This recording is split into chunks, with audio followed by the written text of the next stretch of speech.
This episode of Community Updates is brought to you by First Bank of Wyoming. At First Bank of Wyoming, we promise to help our neighbors be financially stronger tomorrow than they are today.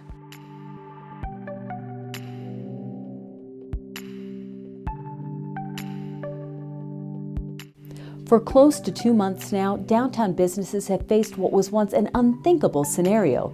People sequestered in their homes, services that were once taken for granted, either shut off or severely limited. But this week, there's finally some hope.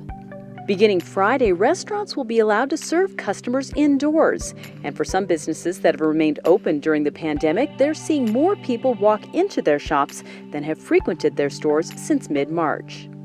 Teresa Muhick owns Legends Bookstore downtown. She says that although they've remained open, their business dropped significantly in March. So right off the bat, when the government agencies started with the shutdown, we did see a pretty significant drop in our business right away. A lot of concern, the big unknown.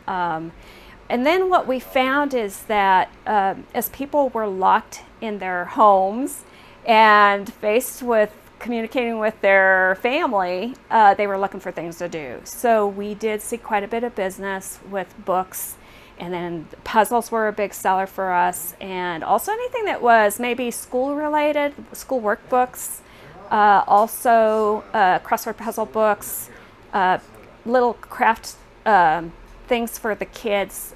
So those were the things that we were seeing going out the door. But Teresa says they responded to the wishes of their customers. Right off the bat, we really respected that the ruling or the guidance of 10 people or less in the store, and also me wanting to protect my team, myself, my family, their families. We really wanted to literally discourage people from coming in unless that was really about the only way they felt comfortable trying to pick out what they wanted. But yes, right off the bat, we were offering curbside pickup. We've always done some concierge shopping, particularly around the holidays, but we really picked up on that quite a bit. We did a lot of FaceTime shopping with people. We were sending pictures back and forth. A lot of messaging, and it actually got a little bit confusing for us, and I think that this was common up and down the street, where we were getting messages on Facebook and Instagram and emails and questions into our Facebook posts, and so we were struggling at times to try and keep track of who was asking for what, where we were in that conversation, and then finalizing the transaction. So I gotta tell you, we actually probably worked 5 times as hard for any single transaction. Teresa points out that some of the changes they made to serve their customers during the pandemic will now continue to be a part of their regular offerings. I really feel like, especially our older members in our community, appreciated the curbside pickup. Again, we have always been willing to do that. We've certainly walked plenty of people out to their cars or helped them get packages out, but I think people are reluctant to ask for certain kinds of help, and I think that cracked that door open, where that will be an ongoing service that people will understand that we're more than happy. This is our home, and these are our friends and family, and so we want to help the ways that we can help, whatever that means. So I imagine that we'll continue to do a lot of curbside pickup. We've gift wrapped and delivered for folks, and we've always been happy to do that. So I think it was a little bit more communication that occurred between what we're willing to do and what the customer needs, and I think that that'll carry on. Like Teresa, Rosie Gerardo's sell-only Verizon store has continued to offer services to their customers throughout the pandemic.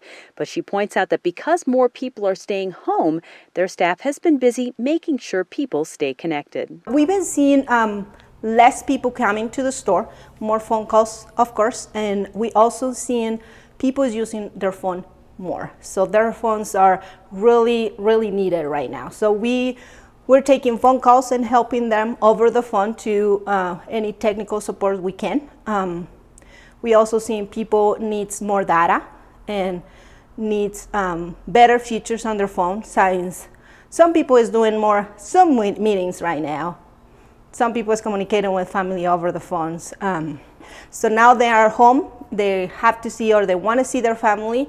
So sometimes their devices don't have enough memory. So that's one of the biggest questions, why I can download this app.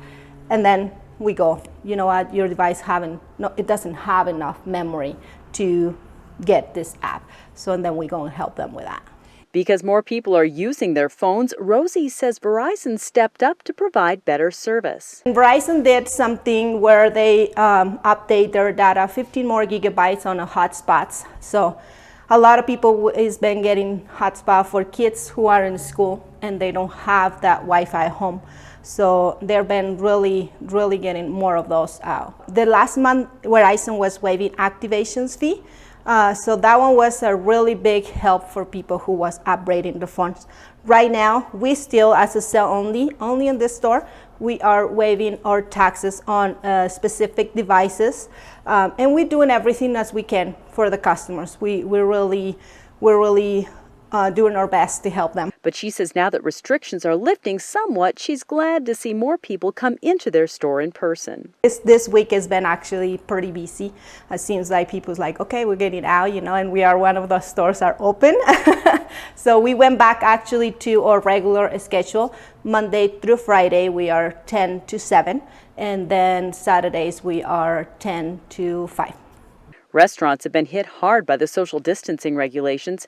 Nathan Cardos owns the Trailhead restaurant on Beck Avenue. They had to make some changes to their menu and their staffing in order to stay open the last couple of months. You know, we're a dine-in restaurant with bar service, and we don't do a ton of to-go type stuff normally, and so it was kind of an adjustment. A lot of our food doesn't hold well to go, and seafood doesn't reheat well and things like that, so we had to make a decision of basically do we want to keep lots of staff members on and continue our full menu, or downsize our menu and make it a little more of an affordable menu during this time where people are really counting their pennies and stuff like that. Nathan says that one of the toughest parts of limiting his business was having to downsize his staff. So we had to lay a lot of people off. You know, we normally have 2-3 bartenders, 5 or 6 servers, bussers, hostess. I've got 5 or 6 cooks. And so once you go from 100% capacity down to doing 25% of that revenue, we really had no choice but to lay a lot of people off and operate.